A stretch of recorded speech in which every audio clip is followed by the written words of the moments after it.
आज छापेमारी जबरदस्त हुई। इनकम टैक्स डिपार्टमेंट ने उत्तर प्रदेश में ताबड़तोड़ छापेमारी की तो बॉलीवुड की चूल्हे हिल गई।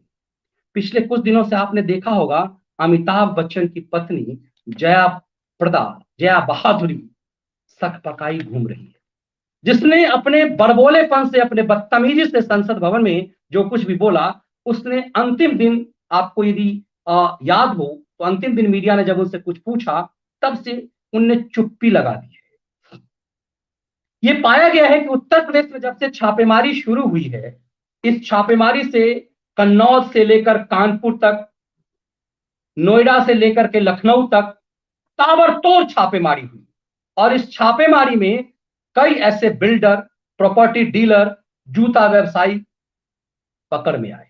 पता चला कि इनका सपा से गहरा रिश्ता है और इनके पास से करोड़ों की संपत्ति मिलने की जानकारी मिली है। ताबड़तोड़ छापेमारी पीयूष जैन के यहां 31 दिसंबर से जारी है और आज भी चल रहा है। पीयूष जैन के बहनोई के यहां भी आज छापेमारी हुई।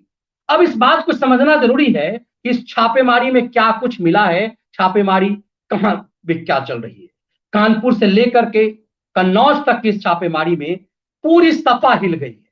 और जैसा हम पीछे आपको विश्लेषण में बता रहे थे कि धीरे धीरे समाजवादी पार्टी की रैली कमतर होती जाएगी, सपा की स्थिति बसपा की तरह हो जाएगी, जिस तरह से बसपा कंगाल हो गई। और जब बसपा सुप्रीमो मायावती के लिए कहा गया कि अब मायावती चुप्पी क्यों लगाती है, तो उन्होंने कहा मेरे पास पैसे ही नहीं। वो पार्टी जिसके पास कहा जाता था कि सबसे ज्यादा ब्लैक मनी है, और जिस पार्टी के लिए कहा जाता चुनाव लड़ने के लिए मायावती खुद कहती थी कि हमारे पार्टी से टिकट लेने के लिए पैसा तो देना पड़ेगा, क्योंकि हमारी पार्टी चुनाव किसी को यदि अपना टिकट देगी, उसे यदि हमारा आधार देगी वोट पाने का, तो फिर उसे पैसा तो देना पड़ेगा। नोटबंदी में माना जाता है कि सबसे ज्यादा झटका बसपा को मिला। नोटबंदी के बाद वो पार्टी पूरी तरह से बर्बाद हो गई क्योंकि पैसे खत्म हो गए। तो क्या अब समाजवादी पार्टी का जो लूट है, समाजवादी पैसे से पार्टी से पूरे पैसे छीन लेना चाहती है सरकार। यह माना जा रहा है कि इसी लूट से जिन लोगों ने अवैध कमाई की है, जनता के हितों को छीना है, योगी आदित्यनाथ उन्हीं से झपट कर रहे हैं। ये माफिया, ये मनी लॉन्ड्रिंग के एजेंट, ये मुख्तार अंसारी, ये अतीक अहमद, ये आजम खान, ये विकास दुबे, इन सब से छीना गया पैसा करोड़ों। इन सब से सिर्फ ये नहीं, आजम खान से को तो पूरी तरह से बर्बाद कर दिया गया छीन करके उनकी एक एक प्रॉपर्टी। और आजम खान तो सिर्फ आजम खान रहे, अभी भी उनकी पत्नी के नाम पर बहुत सारी प्रॉपर्टी है, अभी योगी की नजर उस पर नहीं गई। आज भी माना जाता है कि आजम खान ने खुद से ज्यादा अपनी पत्नी पर संपत्ति जमा की है। लेकिन आज भी मैं देख रहा था कि मुख्तार अंसारी और अतीक अहमद के दूर के रिश्तेदारों के यहां भी छापेमारी हुई है, क्योंकि ऐसे ऐसे लोग जब अथाह संपत्ति अर्जित करते हैं तो अपने दूर दराज के रिश्तेदार और मित्रों के यहां पैसे जमा करते हैं। अतीक अहमद के कुछ ऐसे जो सनातनी मित्र हैं, उनके यहां भी तथाकथित सनातनी मित्र, उनके यहां भी छापेमारी हुई और करोड़ों करोड़ की पैसे उनसे बरामद किए गए, उनकी संपत्ति नष्ट की गई। ये माना जा रहा है कि जितना उत्तर प्रदेश की सरकार ने गरीबों के घर बनाने में या फिर उनके अनाज के लिए जो खर्चे किए हैं, वो सिर्फ मुख्तार और अतीक अहमदों से छीने हुए पैसे से।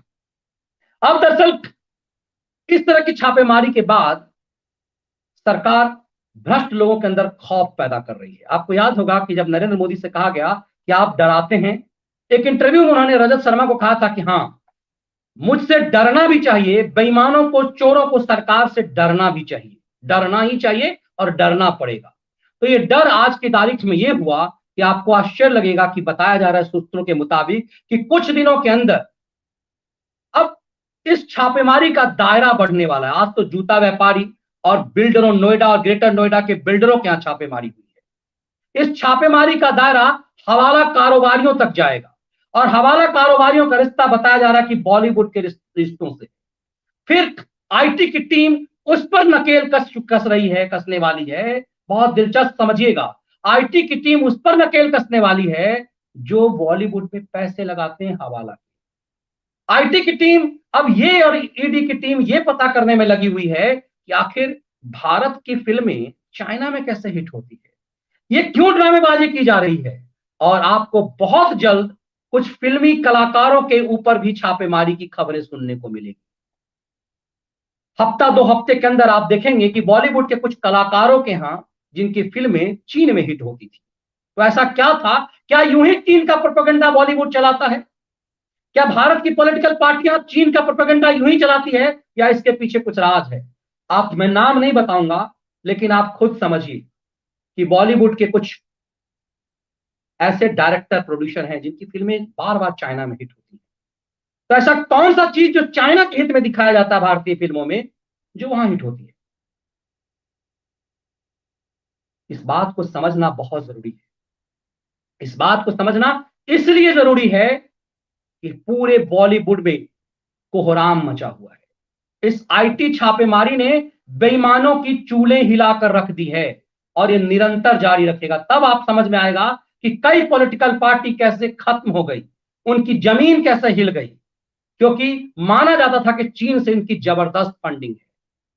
तो क्या यूं ही गलवान का मुद्दा, गलवान में भारत का झंडा ही अच्छा लगता है, तिरंगा ही अच्छा लगता है कि क्या की बात की जा रही है? आपको और हमें ये बात बेहतर समझ में आएगा।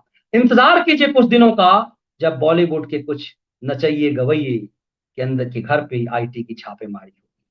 तब समझिएगा कि बॉलीवुड के में थाली में छेद की बात करने वाली का बौखलाहट एकाएक सन्नाटा में क्यों पसर गया है।